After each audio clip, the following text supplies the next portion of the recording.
gonna explain about indirect method cash flow. So we have here profit before tax. So it always confusing. So in order to find out profit before tax, we need to add the tax, right? For an example, our gross profit, okay, profit is 100. That means we need to deduct tax because we need to pay the tax. So 5 is our tax, so 95 is our net profit. So this is profit before tax, this is net profit. So in order to find the profit before tax, we need to add the tax which we deducted. So that is what I explained myself because I was a bit confused. So the format of indirect method is all expenses related to inventory add or financing plus non-cash expenses. Example, loss on sales of asset, I will explain why, plus interest paid plus depreciation, and less income related to investing activities, profit and sale of asset, interest received, dividend received, rent received, plus or minus increase or decrease in current assets and current liabilities, minus income tax paid, cash flow from operating activities. Here we have. So I'm going to explain why. So depreciation. So depreciation is added back to profit before tax because we are talking about cash flow. That means only cash. So depreciation is a non-cash expense which we deduct. So we need to add back because there is not an actual outflow of cash. It is just a fictional way of deducting the life of the asset as in depreciation or as a cost of the asset. But in actual, we are not deducting or giving out the cash, right? So we need to add back the depreciation because it is not a cash expense. It is not cash expense. So it needs to be added back because depreciation does not result in actual cash flow. So that's the reason a loss and gain. Okay, if there is loss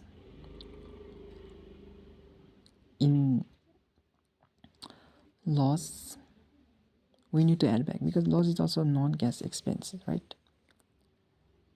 So loss is non-cash expense. Loss is a fictional expense. There is not an actual cash going for a loss. If we say there is a loss, then that is actually fictional. So that's it. And if cash proceed on disposal will be cash right? Okay, cash proceed means cash received from selling or disposal will be considered as an investing activities. Note that gain on disposal is deducted. So gain on disposal is deducted from profit before tax because gain on disposal is not actually inflow of cash. It is just fictional. Okay. So interest payable expense is added back. Right. I have already told.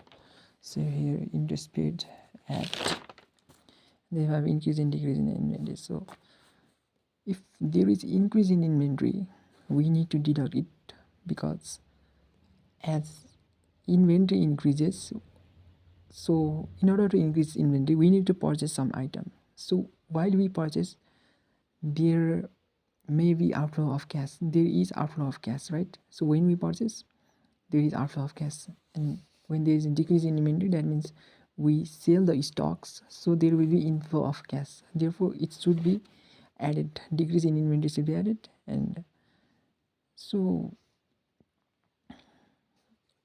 as inventory as receivable, so same for inventory and receivable are same. So we can consider current asset increase. If current asset increases, then we need to deduct, and if current asset decreases, then we need to add. Because in trade receivable, if trade receivable decreases, that means we receive money that we meant to receive, so there is inflow of cash, right? Therefore it should be added. Talking about trade receivables, same for trade receivables, opposite of current assets, current liabilities. So increase in current liabilities, should be added, whereas decrease in current liabilities should be deducted, because if trade payable increases, that means we have not paid our money to the one who should be receiving. So that means we are retaining money. There is no outflow of cash. Therefore, if trade payable increases, that means there is no outflow of cash. And if trade payables decreases, there is outflow of cash. Because when does trade payable decreases? When we pay someone the money that they should be receiving, right? So when we pay the creditors, so when we pay the debtors, the trade payable decreases. So यति नै हो. Yep.